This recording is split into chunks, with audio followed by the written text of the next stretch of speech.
Here's a story time about how I was kidnapped and gang raped in Dubai, the so-called safe space that women feel safe in, and I'm going to talk to you about how I survived and how I actually got justice in my case, and how I completely agree with this lady that as an Arab, these countries are not safe havens for women, and they are certainly not safe havens for Western women. I'm going to start to unpack some of the misogyny, what Sharia law means for women, and I'm speaking as someone who lived there for 15 years and has intimate knowledge of their legal system and of their laws and of their religious customs, values and morals that really impact how they treat people.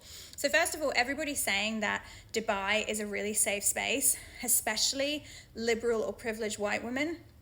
You're talking about your experiences, and while I don't doubt that there are women there that have had positive experiences in Dubai, as I did until I was kidnapped from the back of an RTA taxi, you are not speaking on behalf of all women. The UAE, according to the Human Rights Organization, has been identified as one of the major Middle Eastern human trafficking hubs. They're not trafficking white women, they're trafficking African women. And when African women try to report that they've been trafficked, the UAE police often arrest them. So they don't do this to white people because they value Western economy, Western workforce, Western labor, the pound. They need all of those things in their country. So it stands to reason that you as a white woman are going to be treated very differently to someone who's African, Indian, or Filipino. And I'll go into that a bit more when I explain to you exactly what I saw and heard and how I experienced racism from the police. And I saw the police be racist towards people who weren't of Western descent or European descent.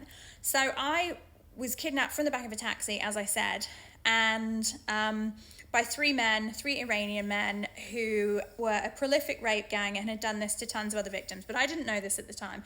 What I did know was that when I reported the crime in the morning, the first place we went to the police station, I took my housemate with me.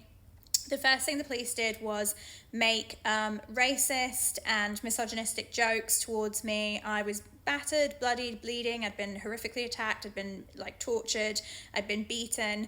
And the police all sat around and laughed at me and made me draw pictures of my underwear. And when I was sitting uncomfortably on the chair, they actually shouted at me because apparently I was disrespecting the UAE. Now, I had internal bleeding and I had lots of other injuries which were very visible. And the guys started screaming at me, "How dare you disrespect the UAE? This is appalling.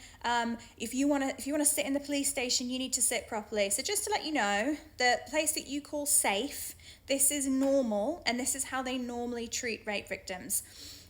They refused to take a statement. They made me draw pictures of my underwear,